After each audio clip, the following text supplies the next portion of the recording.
How are we doing Welcome. today? Greg, how you doing? Fine as frog hair. Fine as frog hair with pink hair. Scott, how you doing?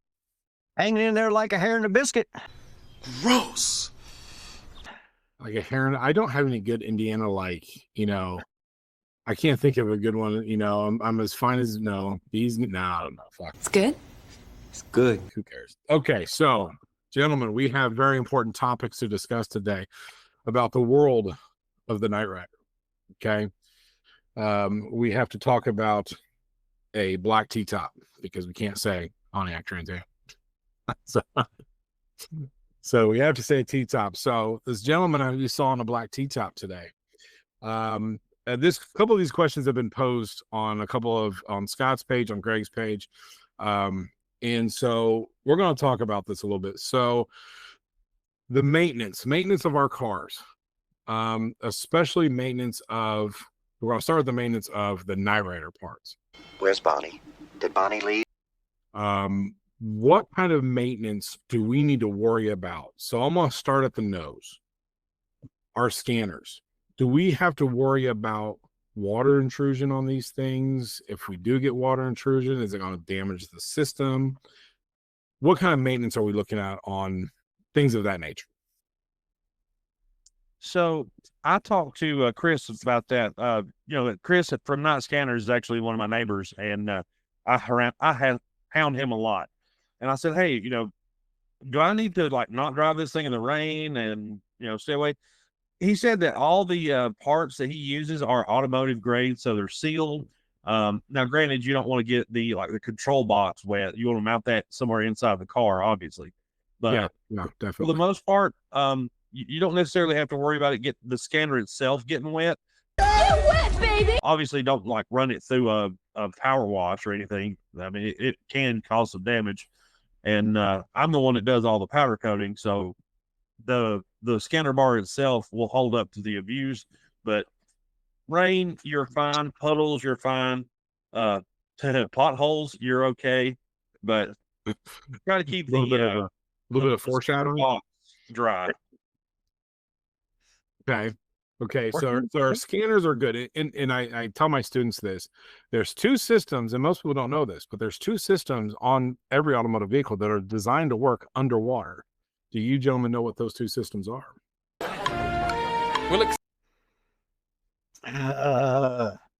No? Well, the engine will work so long as the breather is able to stay above water. The air cleaner has to be able to draw in air. So. Yep. That is not the system I'm thinking of. So the systems are this: your headlights and taillights, so that if the car goes underwater, you can be found.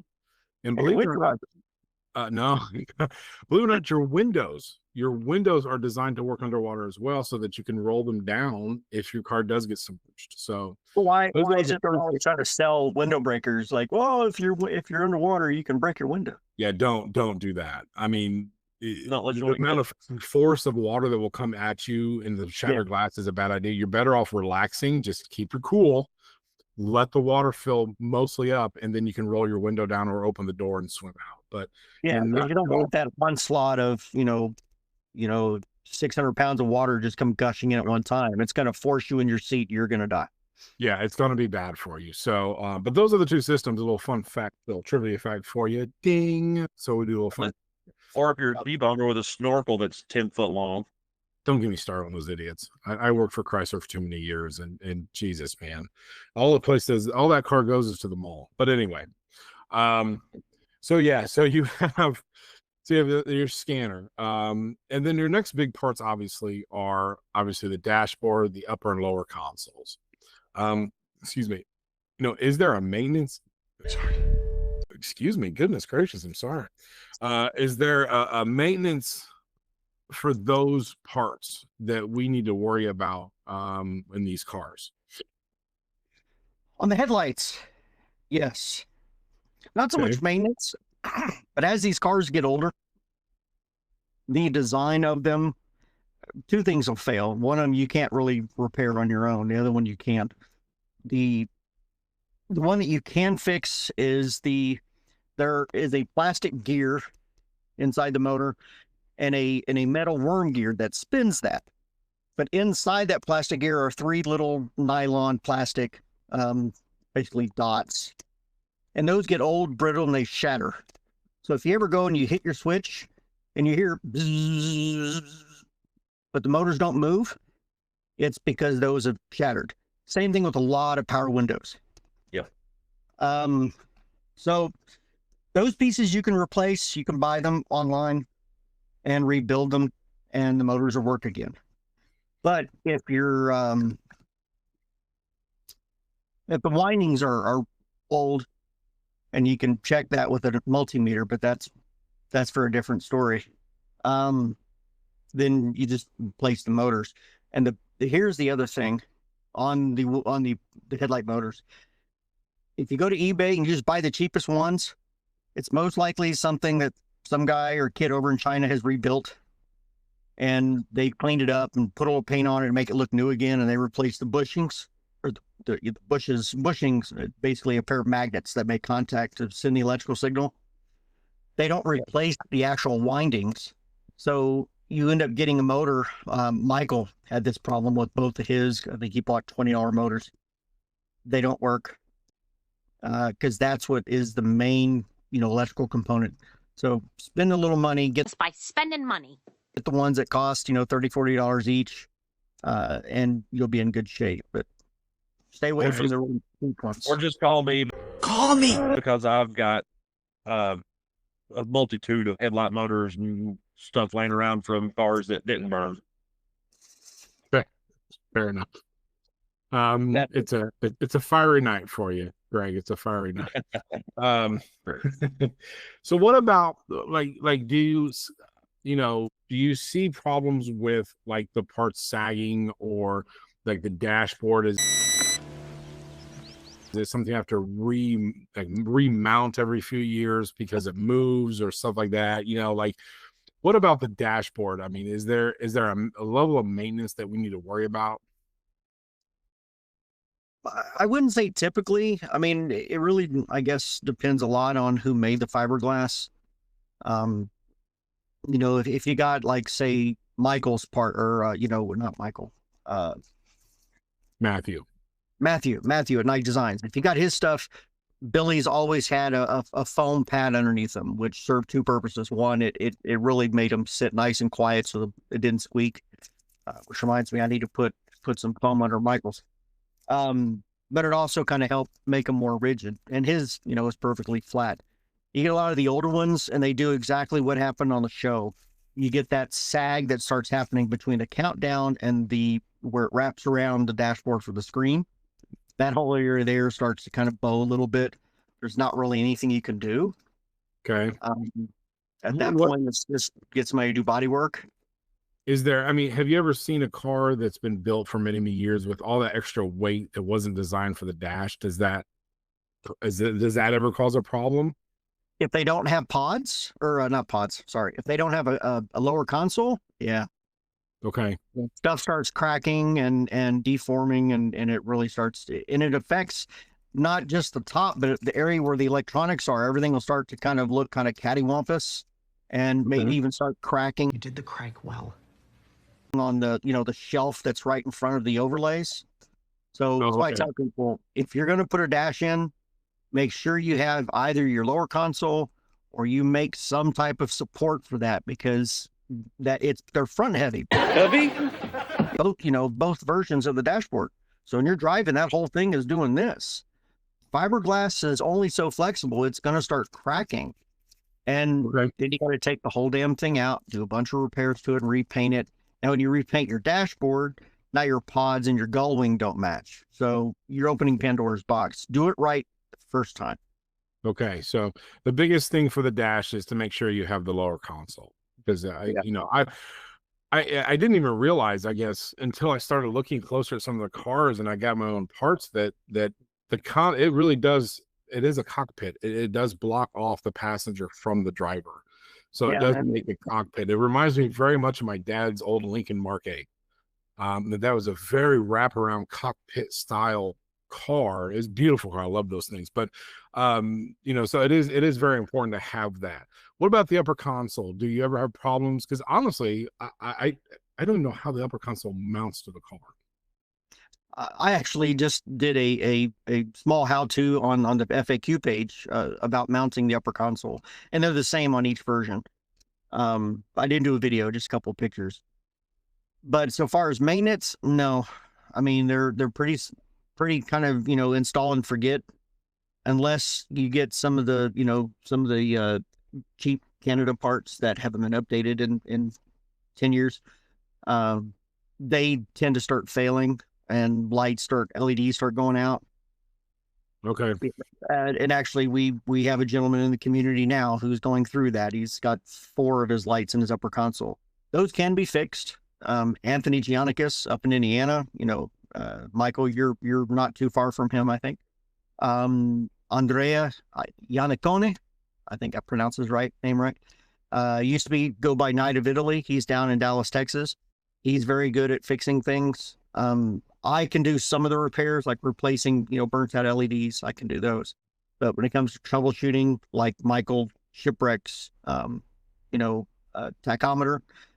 that has to go to somebody who's more of a board level tech. And that's the thing, when you're talking about the maintenance and stuff, when you buy the cheaper electronics, They're cheap.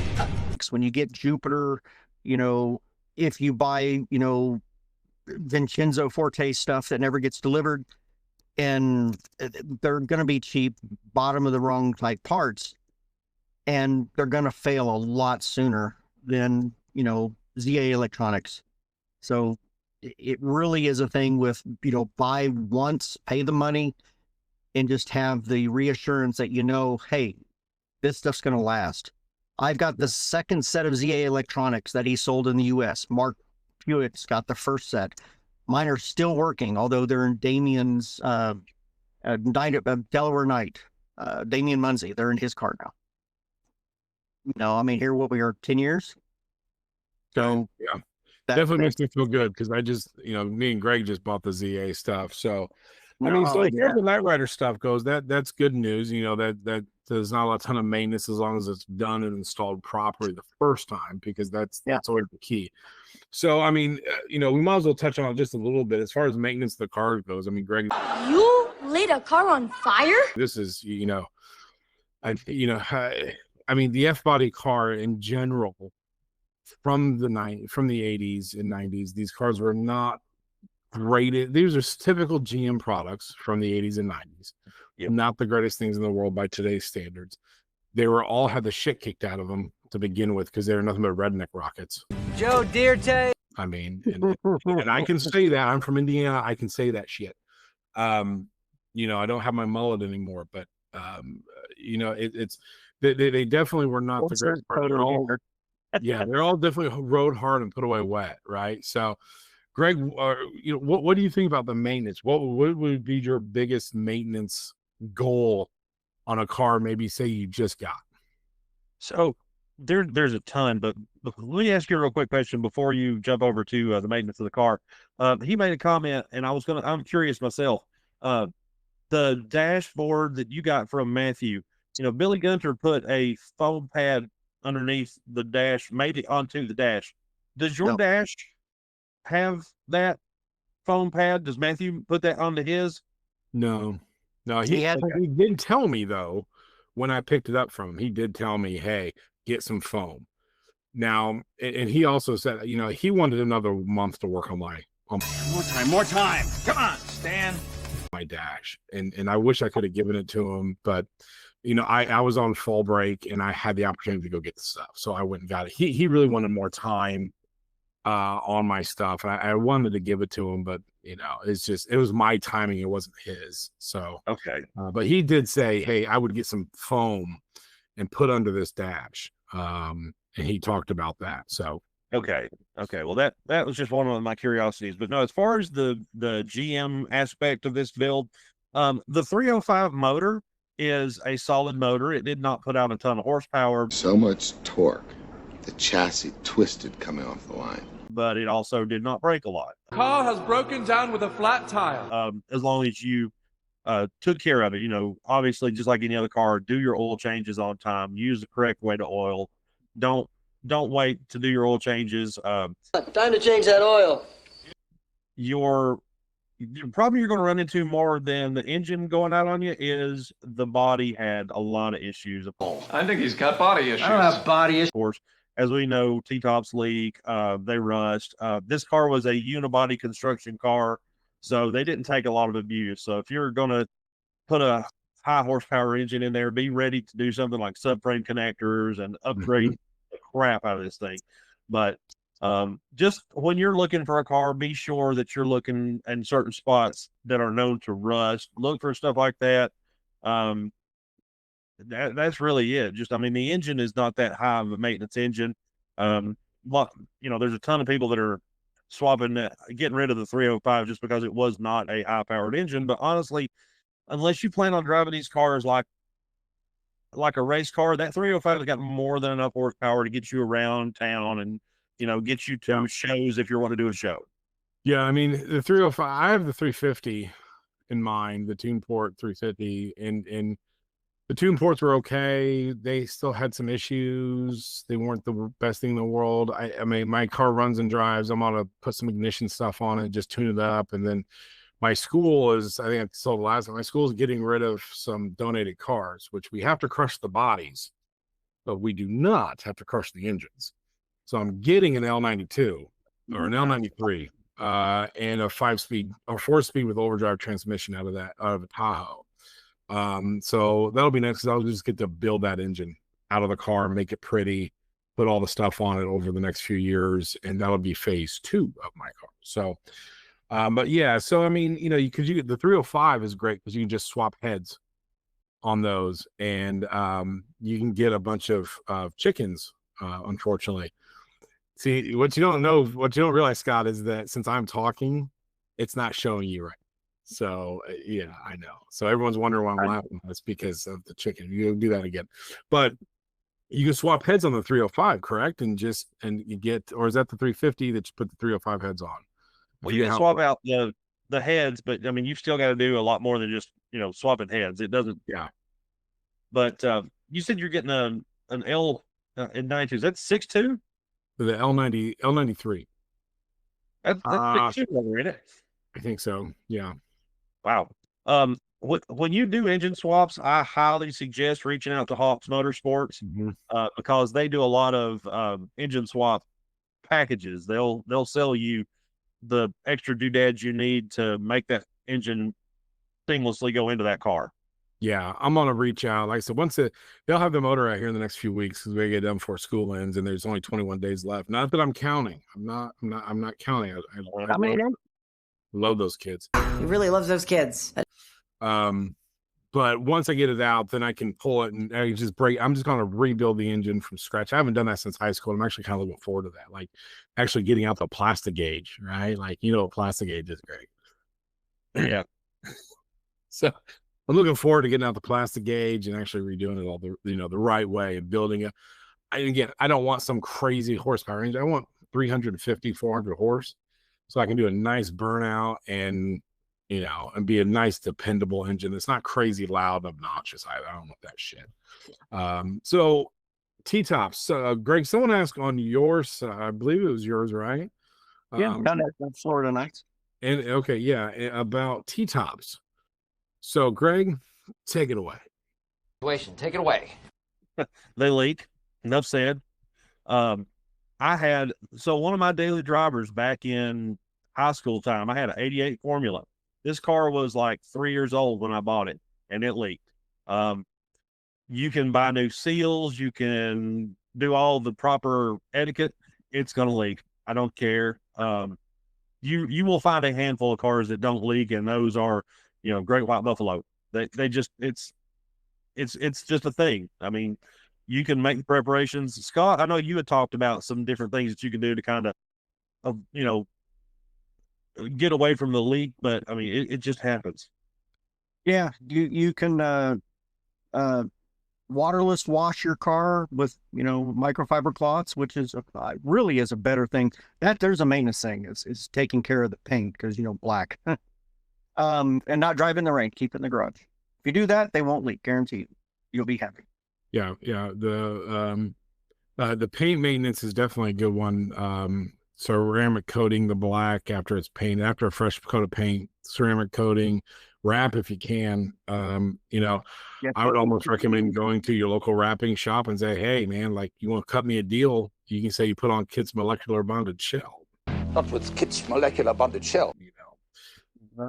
So because I tell you, when you're building these cars and you have these cars, one of my main goals for my car is to go out in the community and do some charity work with it and do stuff like that. And you'd be surprised how many people love to help out when you're helping the community. So that's an idea for you. But if you're in Indianapolis, that's my idea. So you're stealing my shit. Don't steal my shit. Fuck you. But anyway, the other thing, I think maybe this might be on Scott's page, 16-inch covers, wheel covers. Yeah. Sometimes referred to as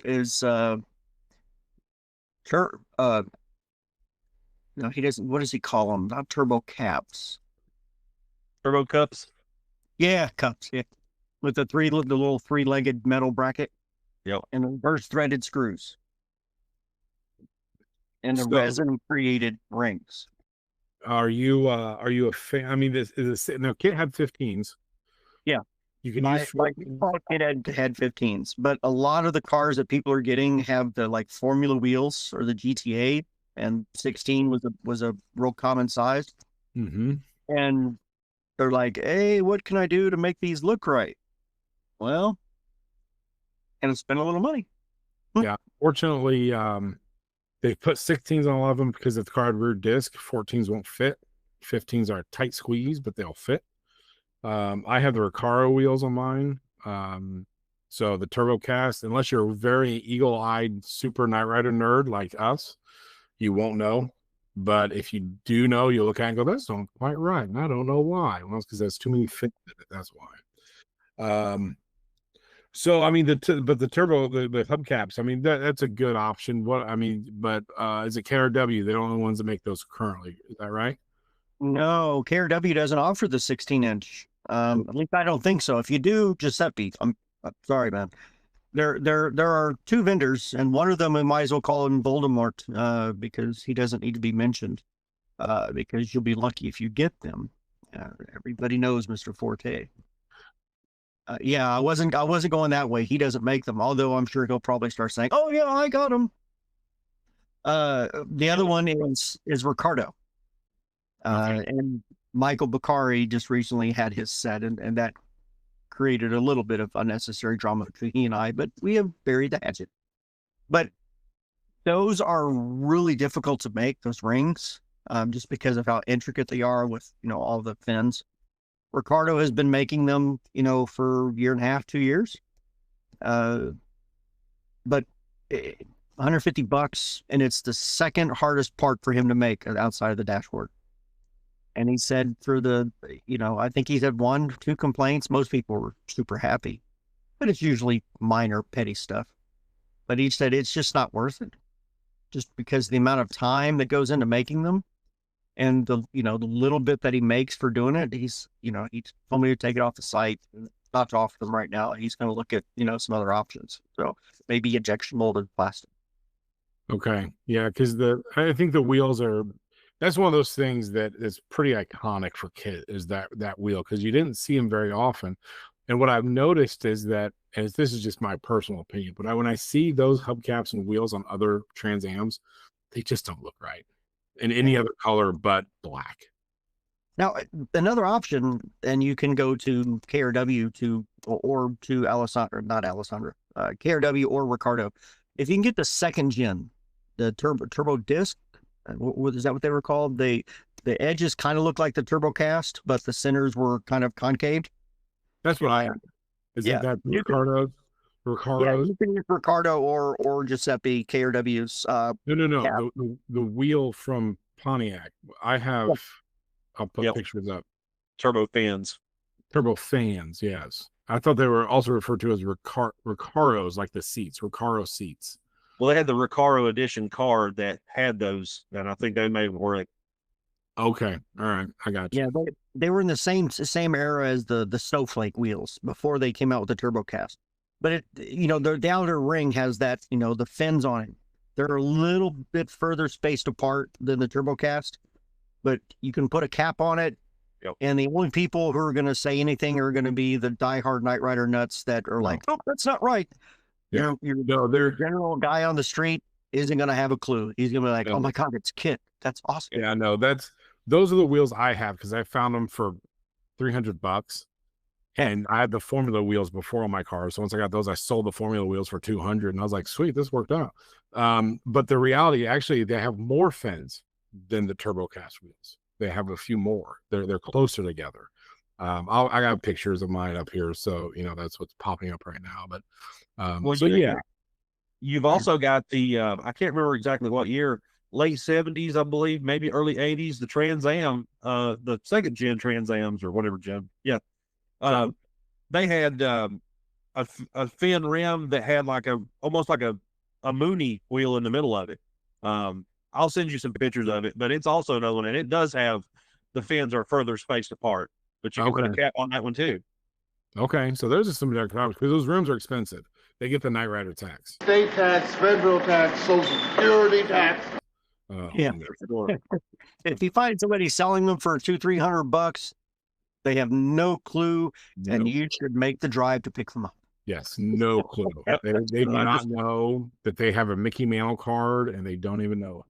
Yeah, I just picked up a set of 14s from a kid. I know the 14s are not as desirable, but they're a good option. And the kid posted them on Facebook.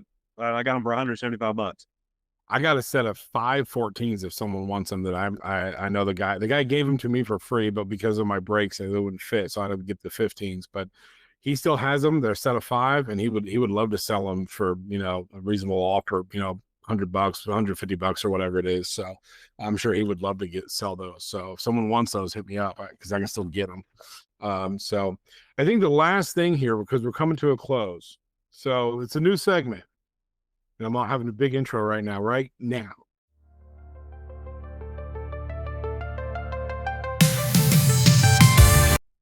Cut. So the new extra is potholes. And I'm going from this. So I want to hit you guys with this because and I get it. It was a TV show. Okay. But we're all a bunch of nerds spending a ton of money building these cars. Nerds! So I'm just curious. I was watching a clip the other day, and it was going 300 miles an hour on city streets. I get it was the 80s, but my God, man, a Bugatti can barely do 220. And KITT's doing 300 miles an hour with what was funny, I found was Michael, David Hasselhoff is just, oh my God. And RC's sitting next to him, barely reacting, just kind of sitting there, just kind of almost chilling. First of all, they did have weed back in those days. You ever suck some dick for marijuana?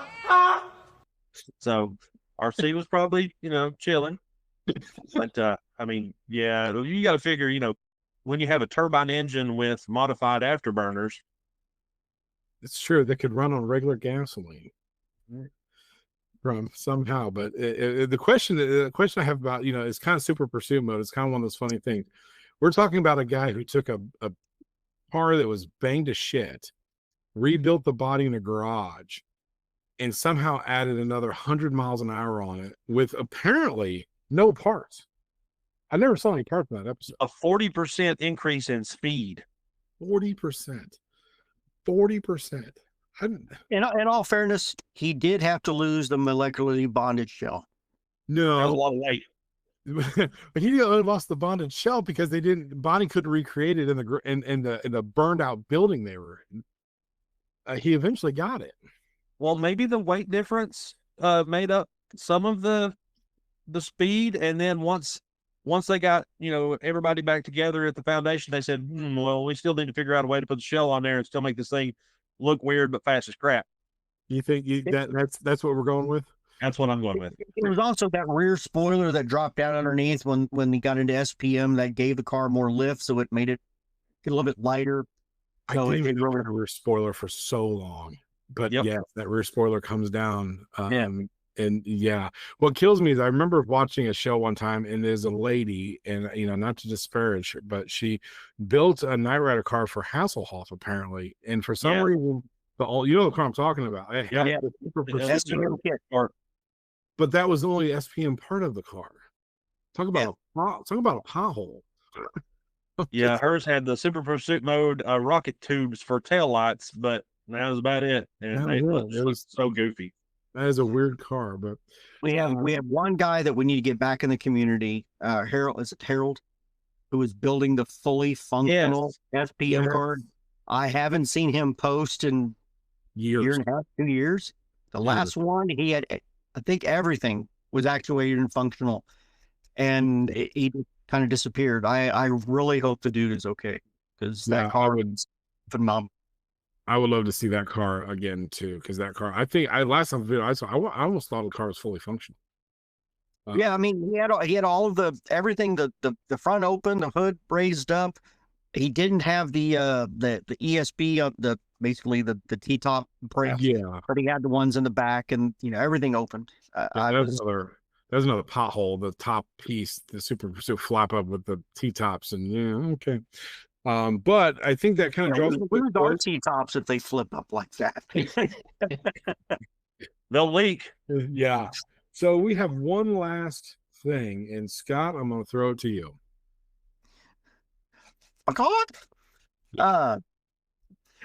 We want to start giving shout outs, to people in the community that do things to help make us better as individuals, as builders, just things that are positive. And one of the biggest individuals, and I mean this not just theoretically, I also mean so far as height. If you've ever seen this guy in his Firebird, his KITT replica, it's like a Andre the Giant in a Pinto. And I'm referring to Mr. Alejandro Zagni out of Italy. He has been in the community for 10 years now. He owns ZA Electronica. We all just call it ZA Electronics or ZA. If it wasn't for him thinking about what he wanted, what would be the perfect set of electronics for my car? What would I want it to do? I want it to be authentic. I want it to do what it did on the show, the way it started, the way it shut down. So being the awesome guy he is, he came up with all these ideas of how he wanted things to function. He found a company that was able to produce exactly what he was looking for, which was what we saw on TV, what we all grew up in love with, what made us the crazy nerds that we are today. So out of his own pocket, I used to think the guy was insane, and now I know he is, but I love him for it. He went through the process of having these designed, developed, and produced, and that we're in year 10 now, almost 11. And on top of that, he has turned around and he's done the season 3-4 electronics, which he just recently started selling. Both of you guys have a set. I've got a set here waiting to be put in. Phenomenal. Again, I mean, the details, and that was his big thing. Detail. It's got the scanner you can plug in. It connects to the dashboard, so you don't have, any type of external control boxes. Your pod buttons have all the sounds, and then you have the relay, so you can connect, your headlights, your scanner, sound effects, smoke. I mean, whatever you can put in the car that's 12 volt, you can connect to the pods. So out of his own pocket, out of the kindness and love, his own love for the show, and his desire to help us, all of you guys have your dream, he foot the bill for all of this. So my hat's off to Mr. Zagni. Thank you for what you've done for the Knight Rider community, for the selfless acts that you've done, for some of the abuse I know that you've taken from, a handful of people, a couple alcoholic, mouse infested vendors who are the best in the world. Thank you. Think he's ever going to make a set of blue electronics? I'm sure we can. I don't remember doing it. You could do that, right, for us, Alejandro? You can make some blue ones? Right. Yeah, blue ones. I cannot understand what he says, and his words don't make sense. Yeah, I don't know. Yeah, but yeah, Alejandro. I mean, I met him for the first time at Southern Nights, and just God, man, what an awesome guy. We're all like starstruck. And his electronics are just amazing. And Looks like Darth Vader's bathroom. and yeah, he's above average height. So can't miss. Yeah, but he's also above average. Awesome. I mean, to us, he's a a celebrity among a god among men. But Gods amongst men. just to sit down and talk to him, smoke a cigar with the man, he's just as nice and humble and friendly as can be. He has to duck to sit in the car, and his knees are touching the ignition switch. I will admit, when I found out who he was, I was excited to meet him as I was to meet anybody else.